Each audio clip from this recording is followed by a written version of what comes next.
Well, hey, man, welcome back to Cool Times Podcast. We talk all things cool about the cold storage construction industry.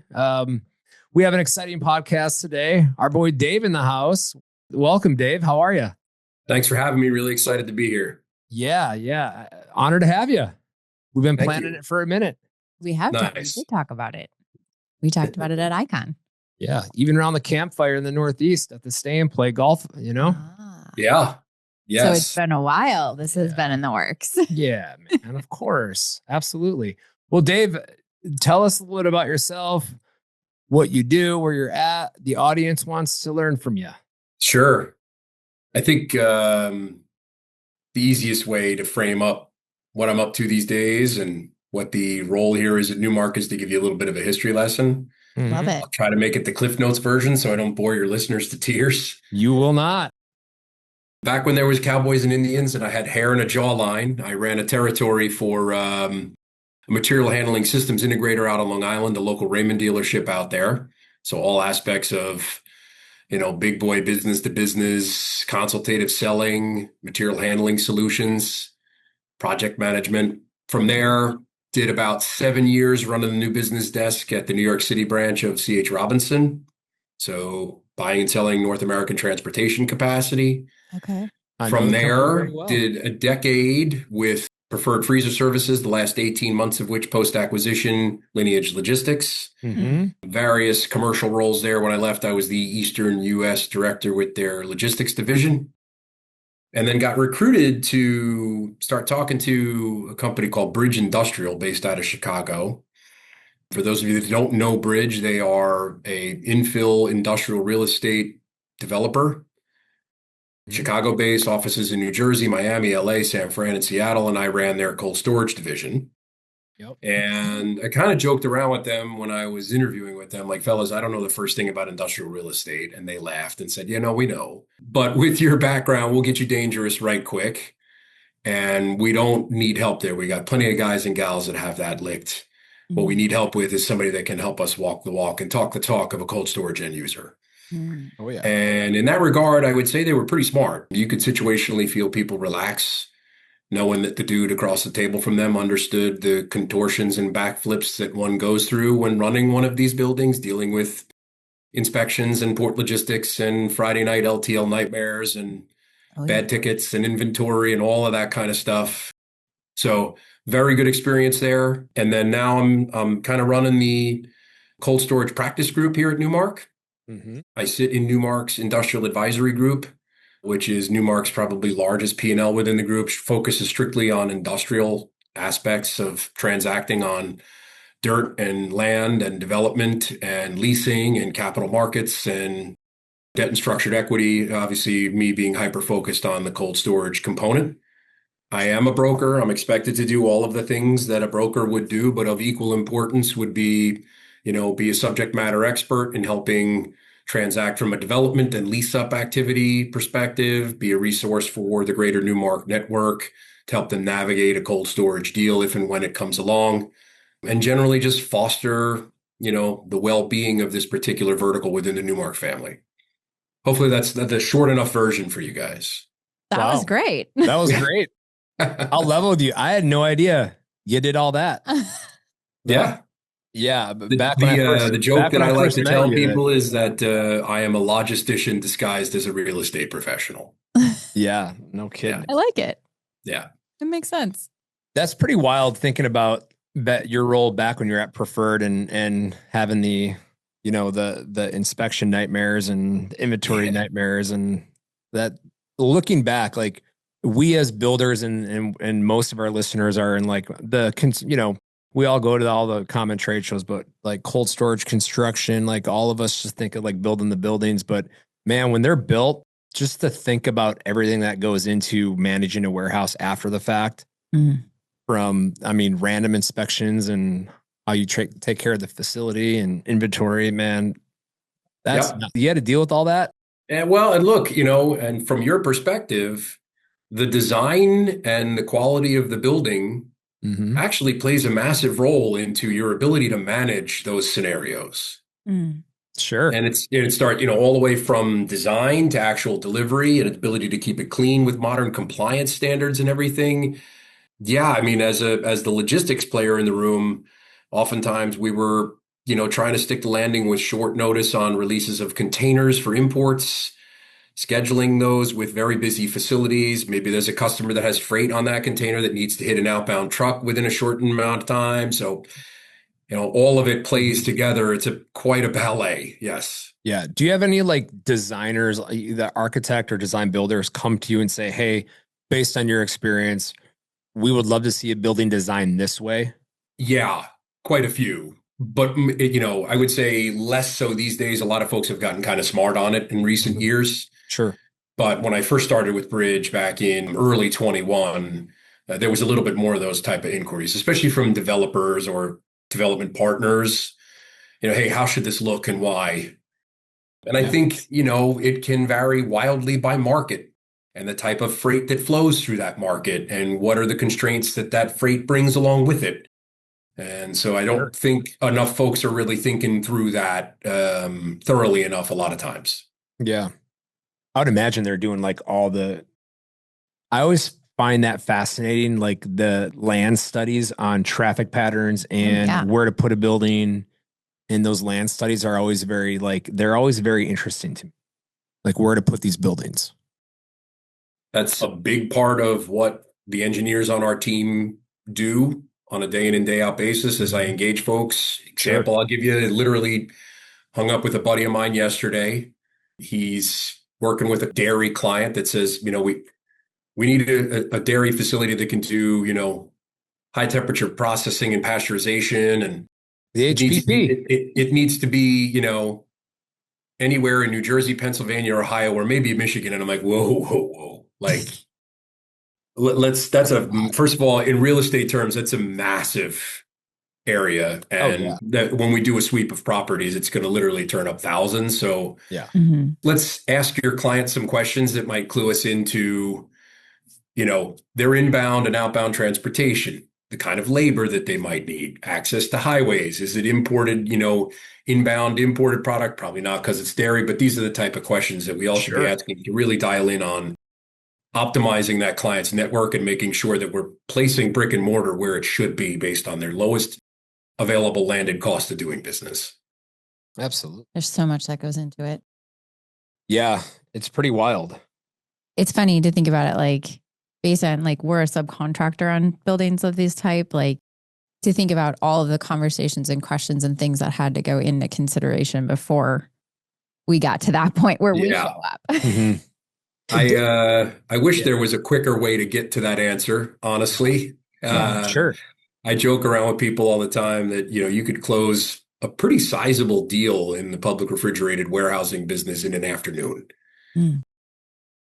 This stuff here takes years Oh from yeah. when you originally engage a client, understand their business, do the studies appropriately to make sure that you're sizing and locating the building correctly, then going out, finding the land, vetting the general contractors, Mhm. Mhm. helping them negotiate contracts and actually delivering and stabilizing the property before you get paid. It can take years, Yeah. Years. as I'm sure know. Are you going out and vetting out the GCs and the contractors and all that? Sometimes, yeah, they'll ask us for suggestions and why, and we'll help, pull together some of the questions that the general contractor is probably going to ask right out of the gate and try to Yep. get those answers queued up Mhm. Sure. so that, that it at least helps speed up that process and make recommendations.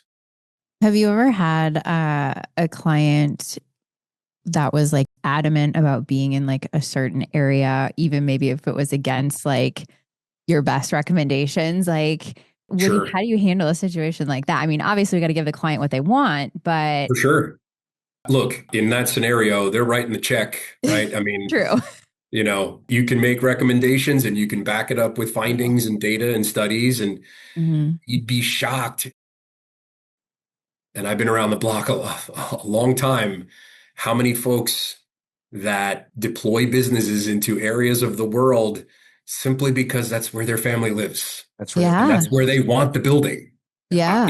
There's a number of the example I could think of is, the Uncle Wally's cookies. They're made out on Riverhead, Long Island. Why is it there? Well, it's because that's where the family was, right? Oh my So, gosh. Yeah. it just is one of those things. And Sure. yes, it happens. Okay. Yeah. Have you ever had the experience where a client came back and they were like, you were right. You couldn't have done that. Never. Yeah. Way too big of an ego Yeah. involved in that scenario. Exactly. Exactly. Maybe some of the employees might come back afterwards Ah. if you're at the bar having a cocktail or something like that. Sure, Maybe they might sure. share with you, hey, this was a mistake to put this here and why. Mhm. Good learning opportunity. But hey, at the end of the day, I'm not the one writing the check. Very true. Very That's true. right. Mhm. So go way, way, way back when you first started. What was your first initial stepping into the water of cold storage? Like, what was your first cold storage experience? So when I was running the territory for the systems integrator, the local Raymond dealership out on Long Island, I stumbled in the back door, as we do, of a warehouse at a company called Winter Bread. They are now Euro Pastry out of New Jersey. They moved. It was one of those ones that had a building out there on Long Island, and then thought better of it when they decided to deploy a new building. But they were contemplating, what to do next steps. Do we try to stay in this building and maximize the footprint, or do we move?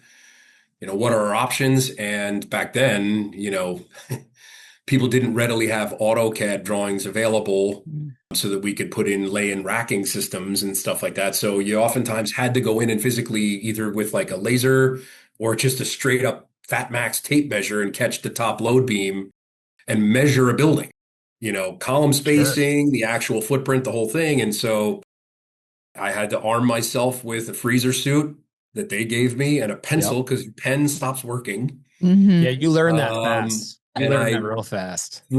froze my patootie off, Yep. Yeah. walking around that freezer trying to measure that thing. And that was my first, and it was brutal. I could only spend probably a half hour in there or so before I had to come out and beg for mercy, warm back up, and Oh, yeah. and go back in again. Back in the day before they had lasers to measure every opening and heights and aisles and all that. Like that's when I got into it, Dave, I was selling high speed and cold storage doors. So I was like you in the freezer trying to measure an 8x10 opening, with a pen, and learning that you need a pencil, and then with a tape measure. And it's so cold that I've had tape measures just snap off. Yeah. So way before like the really cool, digital measurement. I remember being there a couple of years, and one of my mentors came into the office with a laser measurer, and it was like the biggest thing since sliced bread. Cool. I know. Look at how cool it's going to make it so much faster. Make it so much easier. Yeah. Until the battery dies when you're on a sales call. Yes, that's right. That's right. Because that's happened to me before. You got a problem. Oh, yeah. It's happened to me before. It's like, the battery's dead, and I don't have a tape measure. This is it. Right. I got to go to the gas station to get a battery. There you go. Yeah. No, I know. That's way back in the day. Or you could have just packed extra batteries. I didn't pack extra batteries. Oh, okay. You kidding me? That's Do you think before. Dave and I would think about packing extra batteries? Probably before you started dating me. So That's precisely a woman's mind versus a man's mind. Yeah, exactly. You see? Yeah. he's not wrong. You're not wrong. Nor am I going to ask for directions. I'm aware of it. I am aware. I know where I'm going. It's caveman stuff, right? You gotta. There is. Oh, 100% it is. Yep. Absolutely. What are some of the things that maybe either you're working on right now, or that Nuamark is working on here in 2026 that's kind of exciting for you?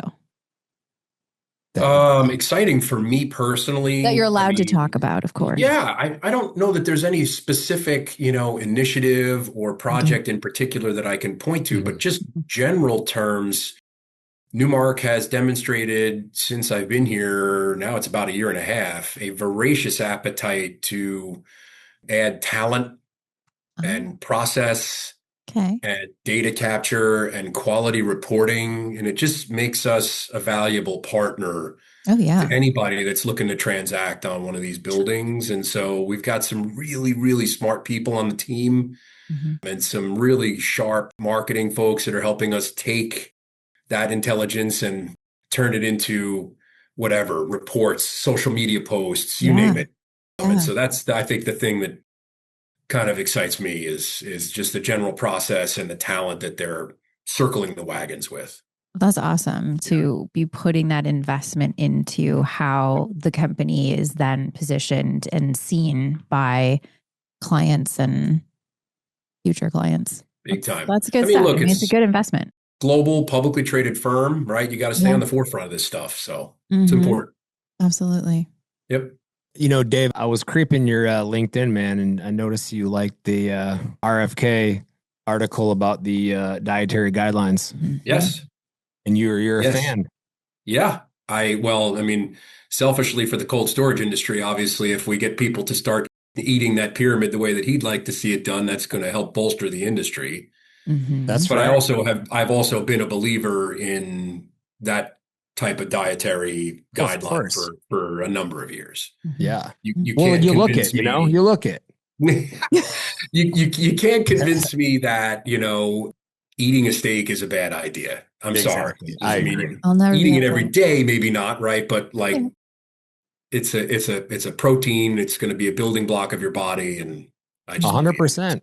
Yeah. Oh, I can go down a rabbit hole with you on all that. All the good things that are actually good for you, Like back in the day, I remember back in the day, they would sell food just because they would say like low cholesterol, Yeah. right? Mhm. And like cholesterol in itself actually isn't really that bad for you. No.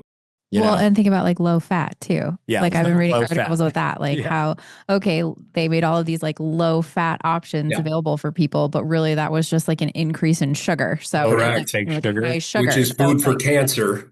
exactly. Yeah. So it's so interesting. Mhm. I love the awareness now that's coming to like, hey, do you realize that if you're eating that, like that it Yep. doesn't just mean that, like you have to look at what they've added to it to make it still taste edible. That's right. That's Mhm. right. It's a trade-off on everything. It is. No, it Yeah. is. Do you still drink soda? No.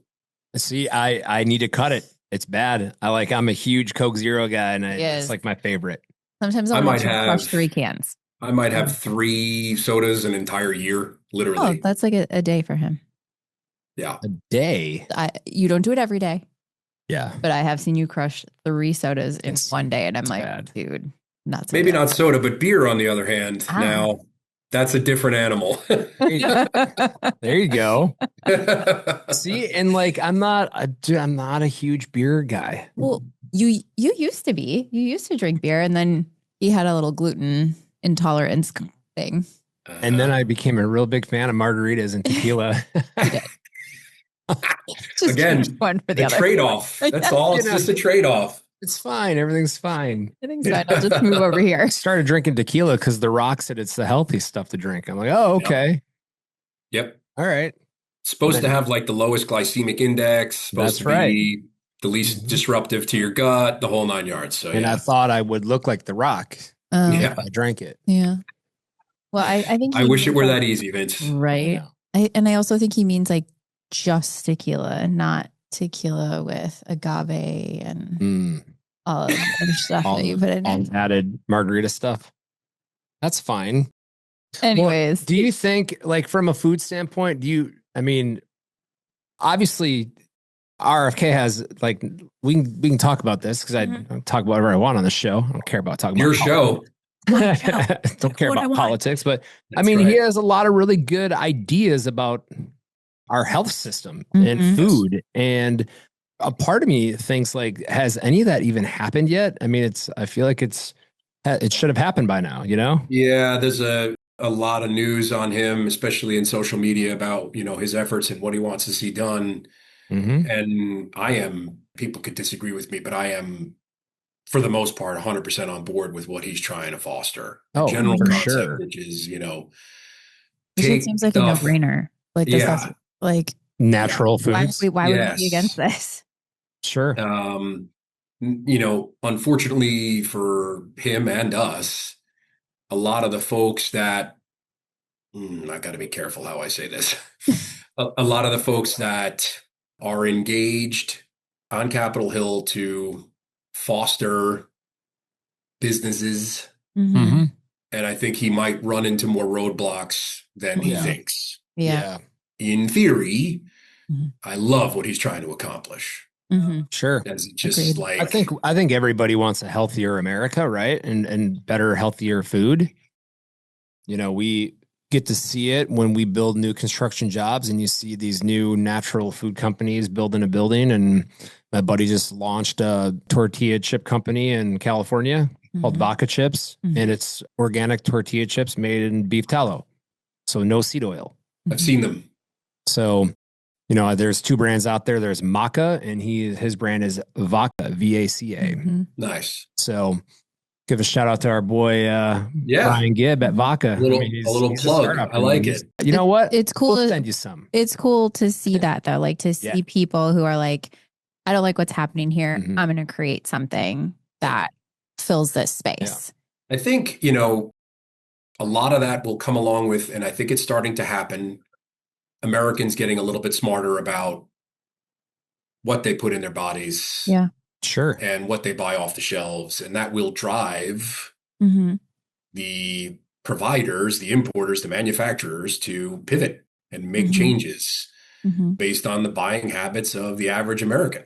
And, you look at European countries, they've banned a lot of the stuff that's in everyday food for us.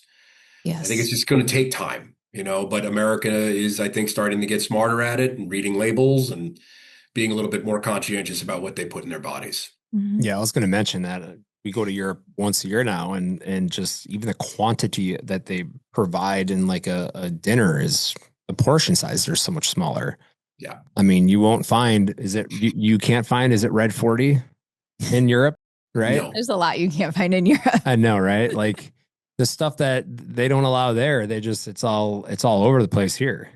Your kid can buy it at a convenience store. Yes. It is wild. Yeah. Absolutely wild. But life goes on. Dave, you also build custom furniture. Is that true? I do, yeah. And you're a rock drummer? I am, yes.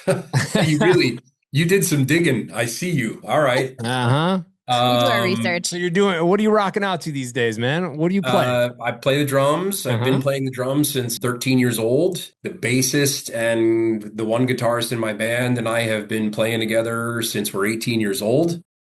Dude, you're in a band? I'm in a band. Let's go. Yes.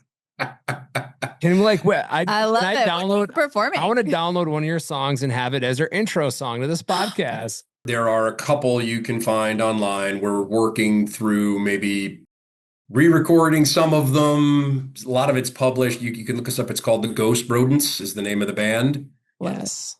The logo is a bunch of rodents holding instruments that are like neon colored. You can't miss it once you look us up. It's modern rock. Dude, I love it. I love this. That is so awesome. It's so important to have outside interests to talk about. Absolutely. I love this podcast is not going the direction I thought it was, but I like it. This is awesome. Dude, this is amazing. But you know what, though? This is the best part about it is people honestly want to know and get to know you. Obviously, yeah, we know Dave. Yeah, he's the executive managing director of Newmar, and you do this and that and these acquisitions culture. Sure. That's all cool and all, but man, I want to hear about you rocking out to building custom furniture. Yeah, I love woodworking. I build, Adirondack furniture, cabinetry. Yeah. Okay. I've done custom like armoires for people and stuff like that. So yeah. Wow. That's amazing. How long does it take how long does it take to customize a piece like that?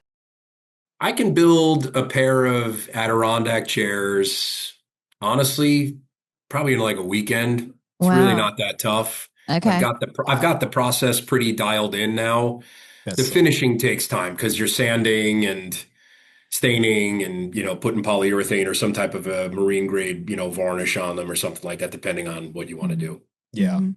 That's cool. Awesome. What's the coolest thing you've made? One of my friends commissioned me to build a sort of china chest for him and his wife, right up the road from where I live. The thing was massive, 4 feet wide, 7 feet tall. Whoa. Drawers, doors on the bottom, shelves up top, big piece of furniture. Yeah. Very cool. That is awesome. An original. I like it. That's awesome. You're not buying it at an IKEA, I can promise you. Jenna likes to go to like TJ Maxx and Home Goods and all the consignment stores. Future from there. Okay. I like to buy accessories there. Yeah, you do buy a Yeah. lot of accessories. Home Goods makes me itchy. When I walk in there and I just see how chaos, I'm just like, there's stuff everywhere. Get me out of here. I Stuff know. It's everywhere. just, We have this game we play now where if he comes with me, he like tells me what he's looking for ahead of time. He's like, I want to find a monkey on top of a globe playing the saxophone. yeah. Have you ever seen that like TikTok And they're hilarious. viral thing? And like Yes. you literally think of something wild and before you go into Home Goods. Yeah. And one time I found one. I was like, I want to find a purple dragon wearing a top hat. And I did. And I'm like, this is insane. Yeah, they have some crazy stuff. The couple that's on Instagram, I think I forget their page, but they're like filming each other. And she's like, I'm looking for a napkin holder, but there's a ceramic cat holding an umbrella wearing a purple jumpsuit on the side. Oh, right this way. And they hold it up and put it in the camera, like the most ridiculous things you could think of, I love it. Pretty funny. So fun. Yeah, that's staged. Mine wasn't. For sure. Yours was not. Because I did think of a couple things that they didn't have that one, but it was the holidays and the shelves were loaded with holiday stuff. Christmas took over. Yeah. But it's fine. Everything's fine. It's a fun game. It's a really fun game. Should we go back to cold storage? Let's get back to cold storage, okay? Sure. Dave, focus here, bud, okay? Yeah, I'm trying. You guys are making it tough, though. Please focus. You're talking drums and furniture. I get excited. I know. So fun. I know. What about a cool story from your cold storage experience and the years that you have worked in this space, either a cool project or a cool story? Do you have a moment that stands out in your mind? The one that leaps off the page to me when I was working at Preferred, and this just goes to show the strength of the network. I had an old buddy of mine from my C.H. Robinson days call me and say, I need you to get on the phone with this egg company called Rembrandt. They've got an issue and they need to import and cross-dock a ton of eggs. And I can't think of anybody else that's got the capacity and the ability to service these folks the way that they're going to need to cross-dock this stuff.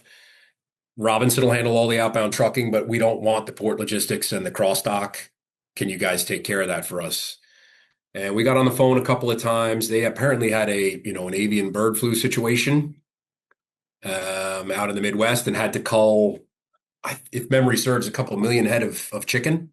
Wow. And they started to import containers of French eggs. And we were draying off the port, monitoring the port for releases, working with their customs broker to handle that.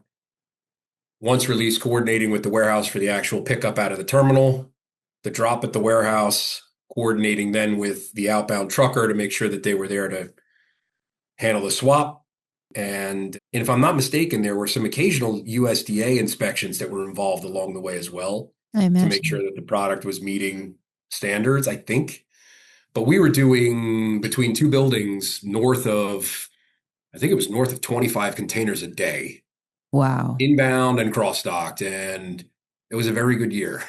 It was a lot of business, and it was, I don't know that there's a handful of organizations on the planet, I think, that could pivot as quickly as we did, put together a process, a means by which we were going to communicate with all of the parties involved and actually stick to landing. And I don't think we incurred one port penalty or one delay at the warehouse where the trucker wanted detention. So the guys at Robinson were like, you guys pulled off a miracle. So that was probably one of the cooler sequence of events in my career that I can think of on short notice like this. Yeah. And to pull it off and it sounds seamlessly. I'm sure it didn't feel that way as you were coordinating all of these things together, but this is why I no longer have hair. Falling out in clumps. It's still there. You look like a young Jason Statham. Oh, keep talking. Flattery will get you everywhere. That's right. He's good at that. Come on now. I like that cut. Looks easier than mine. Yours is complicated. It's true. It's very true. Well, that's very exciting stuff about that story. I think everyone has an interesting story that they'll always remember in cold storage, and maybe, just maybe, you'll have some new ones coming up. How long you been at Newmark now? About a year and a half. Okay. And gosh, the time flies. Yeah. Holy cow. Yep. Yeah. So how many employees and how many offices you guys have? Yeah, tell us a little bit about it. Yeah, tell us a Goodness little bit about gracious. Newmark. Newmark, as I mentioned earlier, global, publicly traded on the NASDAQ. I think it's like a $5 billion firm or something like that. Thousands of employees, offices in every major city you can think of in the United States. Yeah. I mean, headquartered right here in New York City, and they're tucking in businesses and affiliate offices all the time. Europe, United States, you name it. Yeah, big firm. Right on. Yeah. I know you had mentioned talking about bringing up.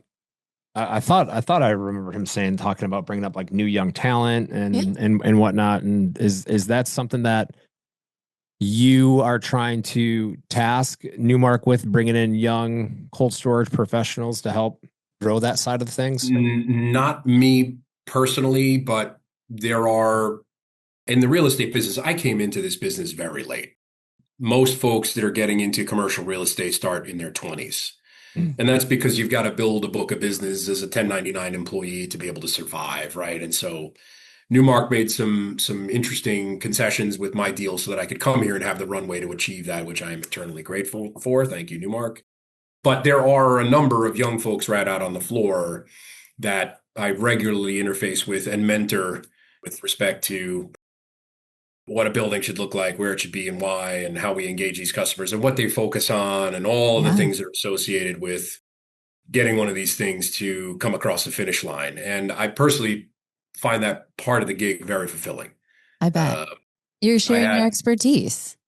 I had a number of mentors in my career that I'm very certain I would not be where I am in life without them. Yeah. And I think the universe rewards passing that type of stuff on. And so when I talked to Adam Petrillo, one of the partners here in the Industrial Advisory Group, the guy that was integral in getting me to land this gig, that was one of the things that I wanted to do, which was to, mentor young folks and pass on some of the stuff that I've learned, for sure. Well, and I think it's super important in this industry in particular because the details really do matter a lot. And there's, like we were talking about, a lot of different things to be considering when, looking at a building for a client, depending their needs, like all that. So I'm sure that your knowledge is invaluable to your team. I hope so. Awesome. Yeah. Personal development, leadership. I love that stuff too. There's a lot of good books out there, a lot of good public speakers on the topic. Simon Sinek and Gary Vaynerchuk. Gary V. Yep. Gary V. He's the man. Is there anybody or any book that you'd recommend for personal development and leadership? So personal development wise, this is going to be, you got to bear with me. I'm going to tie this in a bow. Okay. There's a book called Zen Golf. I believe it's by Dr. Joseph Parent, if I'm not mistaken. And much of the concepts in this book pertain to being mindful of the present, what we can control, shutting out distractions. This is why I love the game of golf, because I think so much of it translates to real life, not just what's happening out on the golf course. Bad shots are going to happen. They're in the past. You're in a bad spot. You hate it. You don't have to like it, but you do need to move on. There's nothing you can do to control what happened 5 minutes ago. Right. What you can control is what you're going to do with it now. It's going to happen in life and in business too. You're going to have setbacks. Bad things are going to happen. What can you control? What can you learn from it? What can you apply to the next shot? And so I think so much of that translates to mindset in a business environment and how you behave professionally, 100%. All that kind of 100%. stuff. Yes. We talk about that a lot. Like when problems come up, issues arise. I feel like we've had patterns where we just start finger pointing, right? Like you did this. I'm like, oh, this is a waste of time.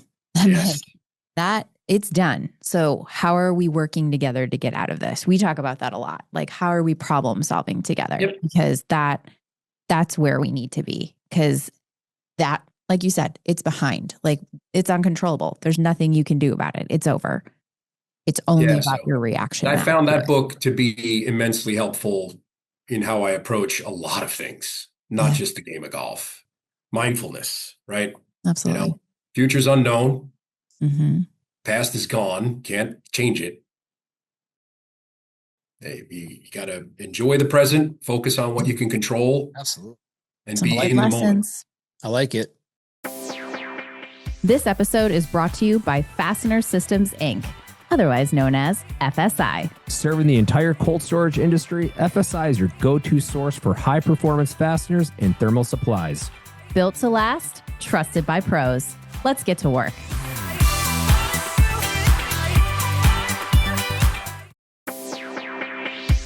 This episode is brought to you by Vapor Armor. Vapor Armor is the leader in advanced vapor barrier technology for cold storage and controlled environments. Protect your building envelope, prevent costly moisture damage, and extend the life of your facility, all backed by an industry-leading 15-year condensation-free warranty. Vapor Armor, sealing your success. I have some of our PMs at our company just literally look at me and be like, how are you so casual about this? I'm like, what do you get? Like, what can we do? Right? Like, there's no reason to get upset about this. I always tease them. I go, there's no such thing as problems, man. There's only solutions. And here's what we're going to do. Like, we this are is in the what we're gonna business do. of solutions. That's right. And you just got to move on and come up with a game plan. And after so many years of being in this business, you just get really thick skin. Yeah. Yeah. You know, you just Rhino hide. Yes. Yeah, you do. I mean, Yeah. you do, right? And I Yep. think you stop expecting everything to go perfect because it's not gonna. It's not gonna. it's Nope. never Ever. going to go perfect. Ever. Even the companies you think are perfect, right? Like Yeah. when you were at Preferred, you thought that was all perfect. Everything was going to be perfect. And all of a sudden this happens. Like, well, darn it. You know, like that stuff's Not gonna, perfect. yeah. No, Right. doesn't exist. Ish happens. Yeah. Happen. Keeping it clean for the pod. I appreciate that. That's good. Yeah. I mean, it does. So, so forecast and budgeting, a lot of our listeners, Dave, they're going to be super interested in this part of the podcast talking about, let's talk about the economy, where we're going, where we're at, where we're going, and what are you forecasting for this year? And then maybe the next 3 years out. How are you seeing things right now? Sure. So I think it behooves us to talk quickly about, the last 5 years, because I think it very much has been a sequence of events that have led us to where we are that probably will never happen again. And I think in my mind, still digging out from underneath of, right? So you had people, and in particular, capital looking to get smart on cold storage. Money got really cheap. COVID hits. Importer executives as well as manufacturing executives said things like, we will never again be short on inventory like we were during the pandemic, and inventory swelled. Along with it, a proliferation of development, a lot of it speculative, new entrants into the market in terms of public refrigerated warehouse operators, Propco, Opco, arm in arm going out to business.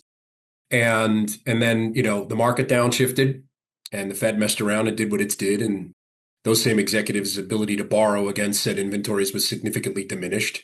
And their tune changed pretty quickly. Just kidding, we're back to just in time, and standing inventories kind of plummeted. And so, there's been a good handful of speculative buildings still delivered last year, a year before that. There's still quite a bit of vacancy and capacity out there. And so that's where we're at right now. I joke around with people, like, if you had 20,000 pallets of frozen product that you needed to deploy into five major metropolitan statistical areas, you could do it in a snap. Oh, yeah.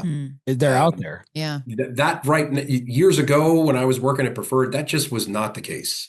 If you called me up and said, hey, I got 5,000 pallets, 10,000 pallets I need to store in New Jersey, next month, I would go, ooh, all right, hang on. Let me make some phone calls and see if we can shift some customers around and make some room for you, but it's going to be tight. So, it's a bit of a challenging market at the moment. I still think that spec cold has a place. Sort of. I wouldn't do it right now, but I know that there's folks on the sideline waiting for things to improve again, and we'll be for sure talking about spec cold for the future. In terms of a go forward, things in 26 already feel a little bit more active. No data set to point to yet that I could say that, but it just feels like things are picking up. Okay. Like it's going to start to kind of open.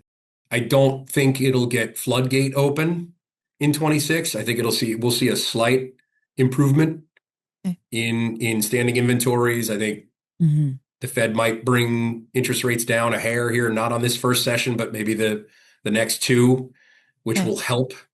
We need geopolitical and global economic situations to stabilize. Mm-hmm. There's so much uncertainty. Everybody's just kind of in a holding pattern. Sure. Yeah. Hey, Dave, we love the concept. We love this building. The economics works, but we just can't get commitments. And so we're going to pass. There's just so much trepidation. I think that will stifle things a bit. Everything we think we're seeing is probably second half of 27 is when things will start to look a little bit more normal again. Whatever normal means these days. No such thing. We're just trying to flatten the curve. Right. Right. Trying to flatten the curve from all those spec buildings right now, right? Yeah. That was supposed to be a joke. I laugh. I know. Did you not hear me laughing? Dave didn't laugh, man. Now I feel like that wasn't funny. I got a giant smile on my face, man. Come on. There you go, babe. Man, I love it. That's funny. So what do you think we're missing right now? Because the spec building definitely has a place, and I'm seeing a lot of buildings, we're being hired to have a couple buildings, like we're coming in and building demising walls now, and there's tenants moving in, and I feel like tenants want walls where we didn't plan for walls to be on these spec buildings, and right, so different scenarios and sizes, and yeah. So I guess are we missing something here? Like, what are we missing from like a building standpoint, basic blueprint that is a market that we're just really not thinking about right now? You want the crystal ball. Well, I mean, I'm asking because I know a lot of small food companies out there that they need a quick 15 to 25,000 square foot space, right? But they don't need 55 feet tall, right? Right. They need 28-foot, 30-foot box and box type rooms where they can do minor process and packaging, and they're a smaller player. And, I am starting to see the need for that. Yes. But that's not really out there for that. So stay tuned. I can't really talk about it yet, but I'm working with a developer who's had a long-term stint and experience in the cold storage industry that is looking to deploy small bay. There's the crystal ball I'm talking about, my man. Yes. I know that is a need. I have talked to people about that being a need, but no one's done it. The issue, I think I know who you're talking about, by the way. Yeah, I'm sure you probably do. When we get offline, we'll talk about this. It's funny. Some of our best conversations, Dave, are literally when we go offline. Yeah, it's so funny. It was like, oh, we could have talked about that. No, I'm glad we didn't talk about that. No. But anyways, you go. There's definitely a market. The problem with smaller cold storage buildings like this, as you guys know, you're in the business, and a lot of your listeners are going to shake their head yes when I'm saying this. There is economy of scale. When you're erecting one of these buildings, as you start to get under 100,000 square feet from ground up development, with all of the infrastructure and refrigeration that you're deploying, that rent per foot starts to skew things. Lenders start to gag on it. Hey, this doesn't pencil. This is not a market rent. We have to educate them on there's a way to triangulate rents on this stuff. There is a market for this. Mm-hmm. There's a lot of pricing fatigue with 3PLs on some of these small to mid-market users that, have enough freight to fill up 10,000 square foot, 15,000 square foot space, but there is no product out there for them to lease or buy. There is a need for that. And the other piece I would say is on the spec side, these buildings that you're now retrofitting for demising walls and things of that nature. I think The industry needs to do a better job at understanding by market the freight that flows through that market. A lot of this is looked at as a finance play. They're maximizing FAR, floor area ratio, right? They find a piece of dirt that they think works. It pencils if we jam a building in it this big and store this many pallets and get this many square feet. And they're not taking into account whether or not that particular market needs more dock doors if it's a cross dock market, or they need a deeper truck court so that, they can deal with a lot of truck traffic or parking, or, hey, this market's a long-term inventory hold and it's a lot of pallet in, pallet out. You should be deploying taller automated buildings. Yep. And so understanding the freight that flows through the particular market that you're looking at and sizing the building appropriately for what can be filled and be made profitable in that market is going to be the key to success. Mhm. I think. My 2 cents on that. Mm-hmm. I like it. I like it. I like it. I do. That's some good advice. It is. Some would say that's free advice. You probably would. It's free. Yeah. See, it's free. It's free. It's a cool story. It's All right. free. Well, man, how do people listening to the show find you online? I am on LinkedIn. And Ghost Rodents online too. Just you could just literally go to Spotify, Apple Music, any of the major platforms and find us. Awesome. Love it. Please be easy on the judgments, but we like it. As far as finding me for business, I'm on LinkedIn. I'm on the Newmark website. Yep. You can find me in any one of those places. And Vince will testify to this. I adore talking shop. I love networking and meeting new folks and expanding my circle of people that I can call friends. And so, please find me. Let's chat. I'm all ears. Yeah. Love it. Yeah. It was amazing meeting you for the first time. You were not only very nice, but you're just a very genuine, you were very interested in people and the business. And I remember going back and being like, man, I really met this one guy. I really liked him. And Jenna's like, who does he work for? I'm like, I don't remember. Man, he was really cool. Just like you the found connection. me. You Like found the me. connection. I appreciate that's very kind of you, Vince. Thank you very much, man. I mean that. Thank you. Yeah. And I mean, it's fun seeing you at the conferences. And which ones in 2026 are you going to go to this year? Well, Newmark hosts it's internal, but there's other folks that we invite. And if you're interested in attending, I can probably get you an invitation. It's in late February in Vegas. Newmark holds their industrial and logistics conference. I will be going to Seafood Expo North America up in Boston in March. Both the SIBA and GCCA conferences I'll be attending. Mm-hmm. The Icon Cold I will for sure be attending. Probably even the Icon East one, NIOPS Dry Industrial Conference. But I just, because it's in Jersey City usually and pretty easy for me to get to. So those are the main ones. We're contemplating whether or not to attend the IDDBA show and the Floral show down in Orlando. We're not 100% sure yet on those, but those are the major ones that we go to. And I really enjoy the GCCA one a lot, actually. Yeah, that's awesome. Good one. Yeah. We'll see you there. We'll see you there. Yes. That is amazing stuff. Well, do you want to get to your favorite part? Sure. If Dave's ready, I'm ready. Go ahead. Go ahead. Go ahead. Lay it on me. Yeah. I'm assuming you listened to at least one episode with us before, correct? I did. Okay. Well, we're going rapid fire if I'm Here not we mistaken. go. Yeah. We're going rapid fire. And Quinlan was nice enough to give me some new questions. She's good at that. Our cool connector is Yeah, we have a cool connector. Cool connector. I like that. Mm-hmm. Yeah. I like them. So, all right, pre-construction meeting at 7 a.m. or client dinner at 7 p.m.? Client dinner at 7 p.m. Call or text or email? Depends. Email if you need to keep track of the information shared, or call if it's urgent. There you go. That's how I feel too. Teach a construction class or mentor someone one-on-one? Mentor one-on-one. We already touched on that Yep, one. we sure have. I knew that. All right. So beach vacation or mountain getaway? Oof. I'm going to say beach vacation just in case my wife happens to listen to this. She's a big beach gal, so we're going to say beach vacation. Okay. It's a tough call, though, because I like both. We do too. What's your favorite beach vacation spot? Oh, we're big fans of like the Caribbean, Yeah. you know, Beautiful. Oh, yeah. just gentle lapping ocean, Mm-hmm. white sands. We're big. We don't get there as often as we'd like, but There. we're big That fans. was the best hand gesture ever. If you guys are watching this on YouTube right now, he's doing like these little paw things with his hands, like a little gentle wave. Sorry.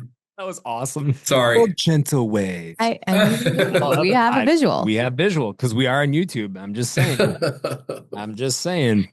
All right. Are you an early bird or a late night grinder? Early bird. Mhm. When you do team calls, are you camera on or camera off? Always camera on. I'm a dinosaur. I'd rather do it in person anytime I can. Mhm. The energy that people are putting off can be picked up like Wi-Fi in the human Yes. brain. And sitting in the room with somebody is, in my mind, vastly superior to any other means of communication. Mhm. But a camera can pick up some facial expressions and body language stuff. So Oh, I'm yeah. always a camera on guy. Yeah, I like 100%. I like it. My last couple of questions are not this or that, but they're going to be engaging. And I'm very curious to learn more about how you would answer this. If you could do a TED Talk on any topic at all, what would it be? Whoa. It's a big one. Oh my God, man. I know. Um, How to play the drums. yeah, well, I would say, not how to play them, but drums in general, right? Mhm. Different tonality and Mhm. uses for each type of drum and what it's Yeah. constructed of and how to tune it. And Yes. these are all things that make a big difference into what the Absolutely. audience experiences. Absolutely. Yeah. I like it. If you had an unlimited budget on a personal passion project, what would it be? Oh, probably the sickest basement man cave ever Yeah, designed. let's go. I like it. I'm talking multiple bars, leather furniture, A Yeah. golf shuffleboard simulator. table, golf simulator, Yes. pool table. Oh, Yes. Maybe even like there's like a little in-ground like jacuzzi or something in the Yes. corner, Man, whatever. Recording studio. A For little sure, right around the corner is the you need to recording come studio. stay at my cabin then in 100%. Oklahoma, bro. I got all that, man. For sure. We do not have Yes. all of that. No, I don't have Yes. all that. I'm just joking. But that would be awesome.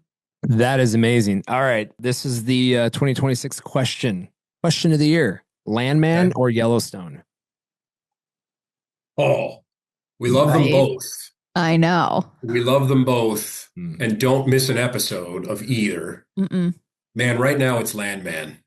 Yeah, it's fresh. I So get it. good. Yeah. Something about It's so good.